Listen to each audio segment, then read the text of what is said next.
जय श्री राम, हर हर महादेव। बजरंगबली का दिन है। उम्मीद करते हैं कि बजरंगबली सब संकटों से आपको सुरक्षित रखे, आपको सर्वशक्तिशाली बनाए और वह शक्ति आप समाज के रक्षा में इस्तेमाल करें। आज बिहार विधानसभा चुनाव का आखिरी चरण और द्वितीय चरण का मतदान है और यह मतदान बिहार के संवेदनशील इलाकों में है आबादी की दृष्टि से। हालांकि बिहार में अभी बहुत शांति है, फिर भी आबादी की दृष्टि से यह बहुत ही संवेदनशील इलाकों में चुनाव है। आप सभी बिहारवासियों से अनुरोध है कि किसी भी अफवाह में न आए। एक छोटी सी अफवाह पूरे इलाके में अशांति पैदा कर सकती है। अफवाह से दूर रहें, अफवाह फैलाने वालों को पहचानें और ऐसी कोई भी अनैतिक और राष्ट्र विरोधी कार्रवाई अगर आप देखते हैं तो उचित और संबंधित अधिकारियों को जानकारी दें, क्योंकि जानकारी देना, फर्स्ट हैंड जानकारी देना आपका कर्तव्य है और आपकी सुरक्षा के लिए जरूरी है। तो सतर्क रहें, सुरक्षित रहें। दूसरी चीज, कल दिल्ली में बम ब्लास्ट हुआ। बम ब्लास्ट मैं अभी नहीं बोलूँगा जब तक कि हमारी एजेंसियां उसको पुष्टि नहीं करती। लेकिन जिस तरीके से वो इशारा कर रहा है शायद वो उसी दिशा में जा रही है। अब देखिए देश की राजनीतिक विडंबना कि देश की राजधानी में करीब 2 दिन पहले भारी मात्रा में एक्सप्लोसिव पाए जाते हैं, डॉक्टर अरेस्ट होता है, नेटवर्क बस्ट होता है। गुजरात, कश्मीर, उत्तर प्रदेश, दिल्ली क्षेत्र, हरियाणा क्षेत्र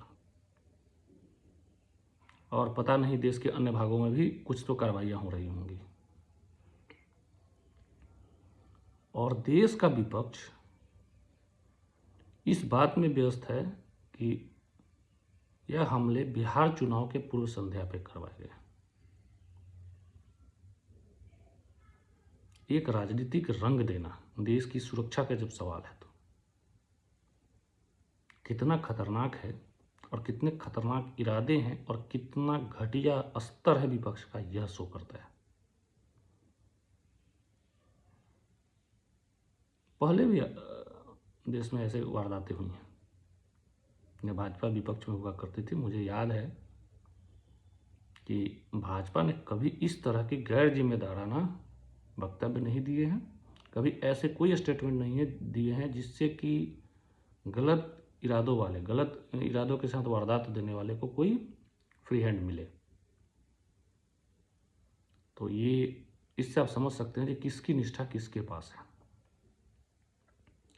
दूसरी चीज, भारी मात्रा में दिल्ली, गुजरात, उत्तर प्रदेश, जम्मू कश्मीर इत्यादि जगहों पर गिरफ्तारियां, इलीगल इक्विपमेंट्स, इलीगल आर्मामेंट्स के साथ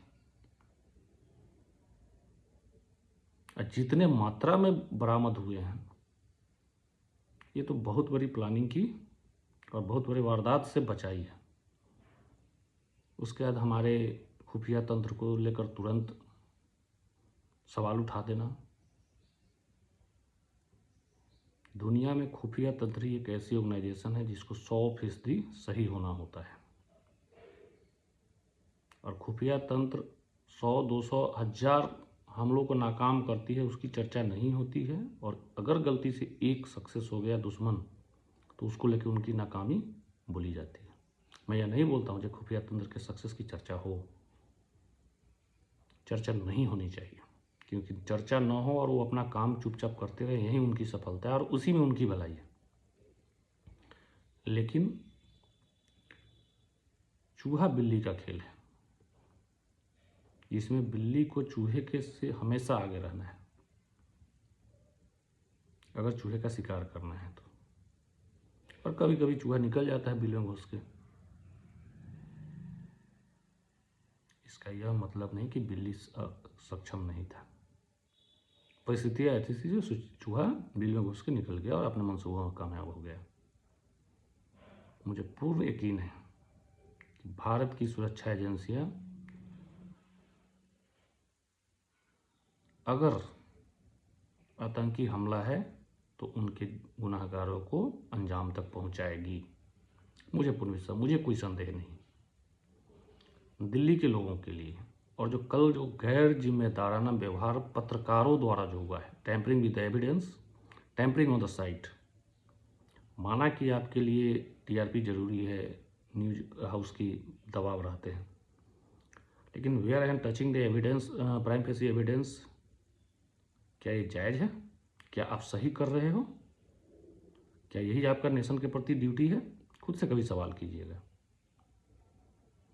आप जिस साइट पे जा रहे हो, आप कुछ भी टच करने लग रहे हो,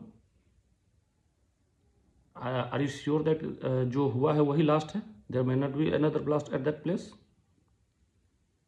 तो ये गैर जिम्मेदाराना हरकतें और आम जनता के लिए भीड़ मत लगाइए।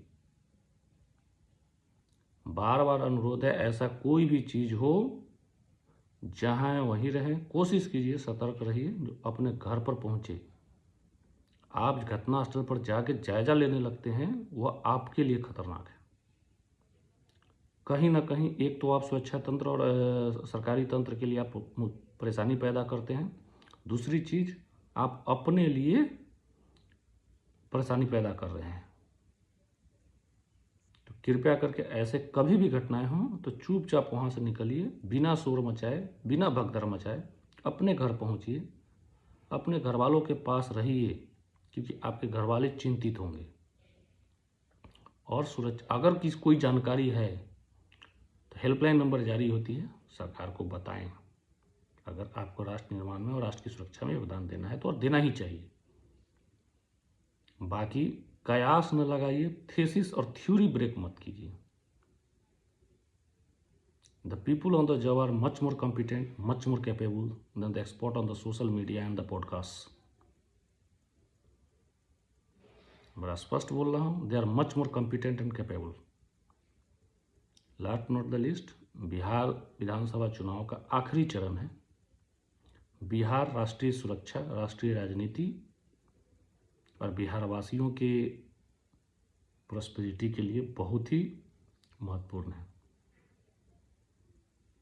राष्ट्रीय सुरक्षा इसलिए बोलता हूँ क्योंकि बिहार बांग्लादेश और नेपाल दो देशों के सीमा के बीच का बसा हुआ क्षेत्र है। इनफैक्ट मैं बोलूँगा कुछ जगह ऐसा लगता है जो बांग्लादेश बिल्कुल आपके सर पे है। बंगाल में कैसी सरकार है, कितना देश के हित में सोचती है, ये आपको बताने की ज़रूरत नहीं है। तो उस स्थिति को ध्यान में रखते हुए बिहार की जिम्मेदारी बढ़ जाती है। राजनीतिक तौर पे आपको पता है बिहार केंद्र में गठबंधन की सरकार है। बिहार में नीतीश कुमार के 20 सालों के बिहार के निर्माण को याद कीजिए।